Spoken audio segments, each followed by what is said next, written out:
anachokiacha. Alikuwa anakusudia hukumu za ndani ya Qur'an. Qur'ani kuna hukumu ambazo zipo lakini aya zake zilifutwa, yeye ndo anazifuta Allah, na kuna zile ambazo aya zipo hukumu amefuta Mwenyezi Mungu Subhanahu wa Ta'ala. Ni jambo la kawaida, ndio maana watu akawaeleza yeye mwenyewe, huyu utaratibu mimi ndo naufanya, mimi ndo nafuta ninachokitaka, na kuna kile ambacho ninachokiacha, na ilmu ya siri nayo mimi mwenyewe. Waislamu, hii aya ndio inaonesha an-naskhu fi kitabillah, kufuta au kubadilishwa kitu ndani ya kitabu cha Mwenyezi Mungu Subhanahu wa Ta'ala. Ndugu zangu Waislamu, min haithu tarikh, aya nazo zina historia kubwa kubwa. Ukizisoma, aliwahi kuhukumu mtu anaitwa Harun al-Rashid. Harun al-Rashid aliwahi kuhukumu Waislamu, na tawala zina muda na nyakati, kisha zinaondoka na kuna kuja zingine.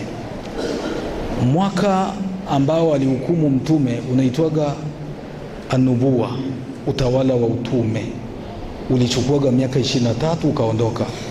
Ina maana baada ya mtume hakuna mtume tena mwingine. Alipoondoka pakaja utawala unaitwa khilafa, ulichukuaga miaka 30 ukaondoka. Pakaja ufalme. Mtume aliwaambia Waislamu, khilafatu nubuwa baadi 30 ama, ukhalifa wa utume baada yangu utachukua miaka 30. Ukhalifa wa utume baada yangu utachukua miaka 30. Thumma almulk, kisha ufalme utakuja. Waislamu, mwaka wa 40 ukenda 41 palianza ufalme. Hamsikii vizuri? Mnasikia vizuri? Mwaka wa 40 ndo pakaanza utawala wa ufalme. Ufalme unajuzu katika dini, hakuna shida. Kulillahumma malikal mulki tu'til mulka man tasha, waambie mfalme wa ufalme unampa ufalme unayemtaka. Washia tu ndio hawautaki huyo ufalme, lakini wana malengo yao kukataa. Waislamu, ufalme ukaanza, ulianzwa na mfalme wa kwanza alikuwa Muawiya. Walimuuliza Imamu Ahmad, akana Muawiya tu khalifa? Muawiya alikuwaga ni khalifa? Akamwambia la, bal kana malikan min muluki almuslimin, alikuwa mmoja katika wafalme wa Kiislamu.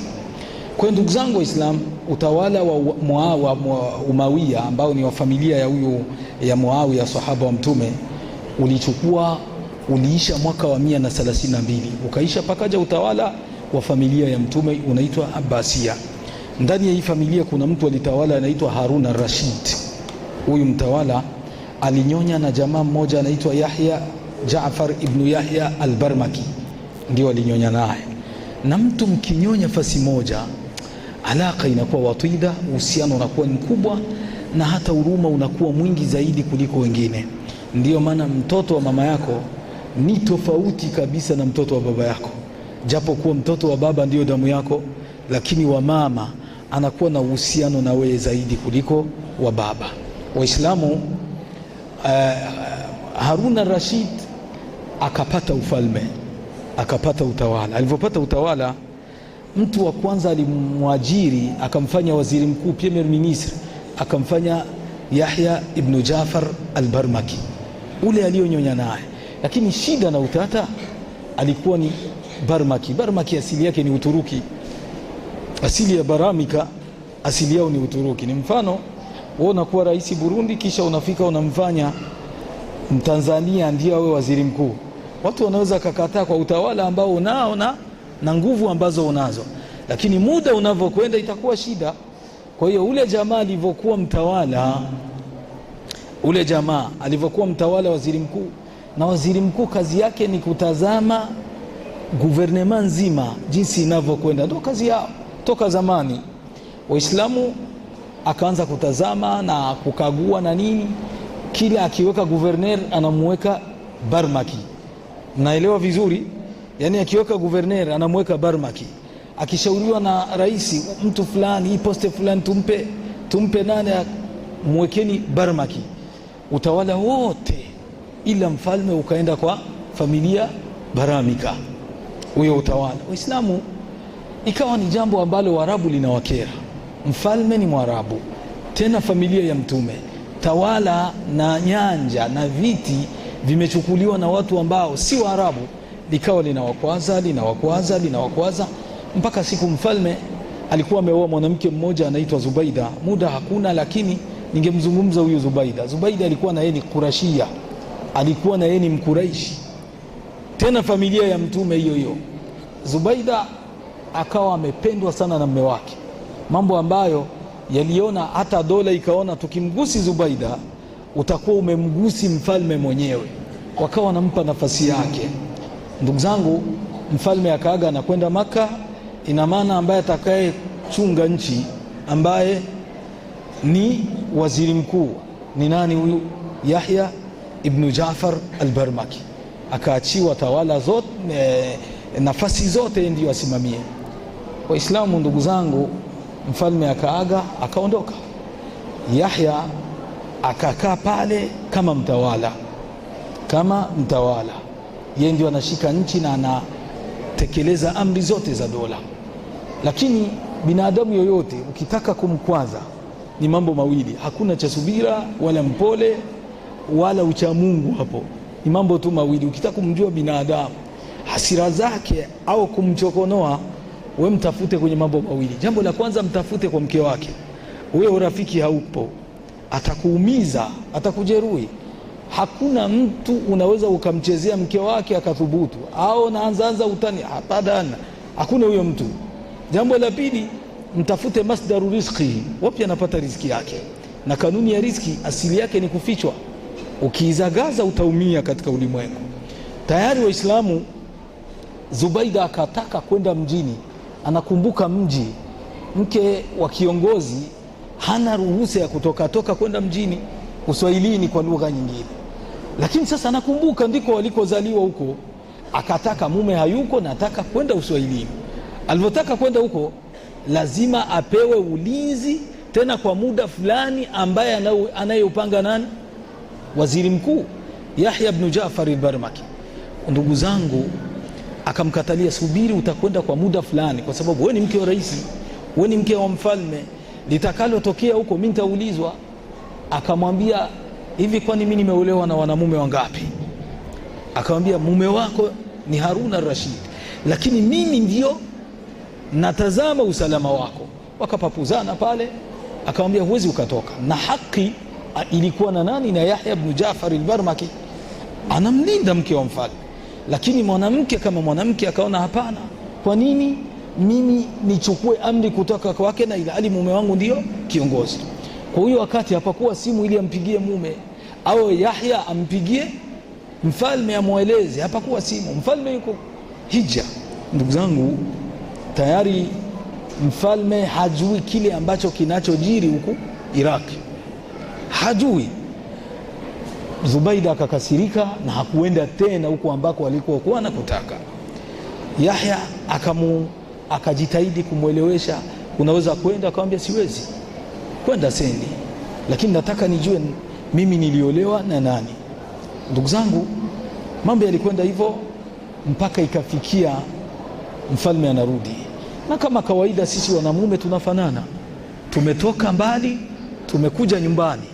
Hali ni moja, mnaifahamu kuliko hata mimi mzungumzaji. Unahitaji familia yako. Zubaida anagoma, mimi nataka unambie niliolewa na wanamume wangapi. Mfalme anamwambia, basi hayo yatakuja kesho asubuhi. Anamwambia, leo usiku. Na usiku una majina, usiku una majina katika lugha ya Kiarabu. Kuna usiku unaitwa Lailatu Samar, usiku wa mazungumzo. Kuna usiku unaitwa Lailatul Ashiqin, usiku wa wapendanao. Kuna usiku unaitwa Lailatul Munawibin, usiku wa watu ambao wanakaa kwenye kazi, ndo kama madaktari na majeshi kulinda nchi na nini. Yani mausiku na kuna usiku wa ambao mnaujua nyi wenyewe, jina lake mimi silijui. Anataka sasa, amefika, anahitaji huyo usiku. Huyo usiku hauoni, mwanamke amegoma. Ikawa anamwambia, nataka nijue mimi, mpaka nijue nani ambaye alinioa mimi. Kama si mimi ndo mume wake. Akamwambia, hapana, kama wewe ndo mume wangu, nataka ni leo patoke marsum, patoke dekre yako ya kuwa Jaafar sio kiongozi tena. Ndugu zangu, hii ndio tatizo. Lakini huku nikirudi nyuma kidogo, kabla ya kuondoka, wakati wanampa nini, heshima ya dola, achukulie zile nyanja zote, abaki kama ye kiongozi. Mfalme alimwambia, nataka twende fasi mimi na wewe wawili, asiwi mtu watatu. Akampeleka Yahya ibn Jafar al-Barmaki, akampeleka kwenye bustani la mtu mmoja ambaye anaitwa nani, ni katika kabila lake na yeye ni Barmaki pia. Naona matatizo penye yako. Kwa hiyo garden akakaa pale. Alivyokaa yeye na mfalme, wakawa wanazungumzia habari za nchi na nini. Mfalme iltafata nadharuhu ila alfakiha, akatazama akaona kuna tunda. Alivyotazama lile tunda akalitaka, lakini wakiita mtu yende alikate lile tunda, kwa mfalme matunda yapo, ina maana ni risala, ni message anakuwa amempa huyu mtu kuwa hichi kitu nimekikosa katika kasri, katika ikulu, kumbe ni lazima mimi na wewe tufanye nini, tulilete lile tunda. Ikabidi mfalme akasimama na Jaafar akasimama. Walivyosimama, mfalme akamwambia Jaafar, simama, mimi nakaa chini, kisha wewe unaniparamia kwenye mabega, niinuke ulikokote lile tunda, kisha tulile. Akakataa, haiwezekani raisi, mfalme, haiwezekani. Mfalme akamwambia ndivyo hivyo. Akamwambia haiwezekani, basi wewe panda kwangu mimi. Akamwambia la utiq, roho sina ujasiri wa kuparamia kule. Akamwambia wewe utapanda. Akawa amekataa kabisa, kiheshima na utu na nafasi ya mfalme, haiwezekani. Akamwambia innaha awamir, natoa amri kama kiongozi wako, panda. Akakaa chini mfalme, Jaafar akapanda kwenye mabega, akawa mfalme ameinuka. Jaafar akakokota lile tunda, akaliosha, mfalme akalila na akalipenda. Walivyotoka, lakini mwenye bustani alikuwa anaona yale matokeo. Walivyotoka, mwenye bustani akasikia mfalme anamwambia, salni hajataka wasulaka, niombe nikupe. Hivi wewe una matatizo, unataka nini nikupe? Ule mwenye bustani akamwambia, lile ambalo nalitaka ni hili, uridu an taktuba bi khatti yadika annani bari'un min albaramika ajmain, niandikie kwa mkono wako mwenyewe, usileti sekretari, niandikie kwa mkono wako mwenyewe kuwa mimi kuanzia leo sio Barmaki. Nadhani mnaelewa. Yani rais anakuambia niombe, hautaki kitu nikupe, wewe unasema kuanzia leo mimi sio Mrundi, niandikie hapa. Haiwezekani. Akamwambia hicho tu, akamwambia hicho. Akamwandikia kwa mkono wake, akampa. Waislamu anakwenda hija, na matokeo ya Zubaida ambayo tumeyazungumza yanakuja, mpaka akatoa dekret kuanzia sasa Jaafar afungwe. Jaafar akafanya nini? Akafanyaje? Jaafar akafungwa. Alipofungwa Jaafar, akatoa amri ya pili, lazima kila Barmaki akamatwe, afungwe. Kila kabila la ule jamaa likakamatwa, likafungwa. Walivyoingia kwa ule mwenye bustani, sahibuna, wanataka kumkamata, akamwambia hapana, mimi sio Barmaki. Wewe ni nani? Akamwambia mimi sio Barmaki. Shahidi? Hakuna shahidi isipokuwa ni mfalme, nipelekeni kwa mfalme. Alipofika kwa mfalme akamwambia mimi sio Barmaki. Mfalme akamwambia kama utakuwa Barmaki wewe ni nani? Akamwambia laqad katabta bi khatti yadika annani bari'un min albaramika ajmain, wewe mwenyewe uliandika kuwa mimi kuanzia leo sio Barmaki. Huyu ni mwandiko wake. Akatizama akasema kweli nakumbuka iliyotokea. Na hapa ndipo mtaona siki ya jana haianzi jana, itaanza leo. Ndugu zangu, watu wote wamekamatwa, kabila lote limekamatwa, akabaki waziri mkuu amekamatwa. Alivyokamatwa waziri mkuu, kiongozi wa Uislamu akasema lazima anyongwe. Lakini mama aliyowanyonyesha ni mama mmoja, ndo mamake na Jaafar ibn Yahya al-Barmaki, ni mama mmoja. Akaja haraka na kuja kumsemea mwanae. Alipokuja kumsemea mwanae, akasoma akamwambia, ya amira almu'minin, kiongozi wa Uislamu, yamhu Allahu ma yasha'u wa yuthbit wa indahu ummul kitab, Mwenyezi Mungu anafuta anachokitaka na kuna kile ambacho anachokiacha, na ilmu ya siri iko kwake. Mama anamwambia mfalme, kama jinsi Mwenyezi Mungu anafutaga aya au hukumu ndani ya Qur'an, hivyo na wewe unaweza ukafuta hiyo hukumu uliyoitoa. mfalme naye akamsomea kipande cha pili, hadha mimma athbatahu Allah, lakini hii hukumu ndio ile ambayo Mwenyezi Mungu aliachaga katika Qur'an. Akamwambia, ya amira almu'minin, inna ilma alghaibi mahjubun anil anbiya fakaifa bika ya amira almu'minin, ilmu ya siri hata mitume hawana, vipi wewe udai kuwa una ilmu ya siri? Kwa hiyo mfalme akasema ndio hivyo, nimeamua. Akanyongwa Jaafar ibn Yahya al-Barmaki. Kwa hiyo ukitazama vizuri utagundua aya aliyotusomea Imam inakwenda kuzungumzia matokeo ambayo yaliyotokea duniani, ambayo yana kinasaba na uhusiano wa yale ambayo aliyoyakusudia Allah subhanahu wa ta'ala. Mungu anafuta kile ambacho anachokitaka na kuna kile anakiacha ndani ya Qur'an, na ilmu ya siri iko kwake Allah subhanahu wa ta'ala. Tulul umuri yusibaduhu ba'da, maneno marefu yanachangia mengine kusawilika. Mwenyezi Mungu subhanahu wa ta'ala tukubalie ibada zetu.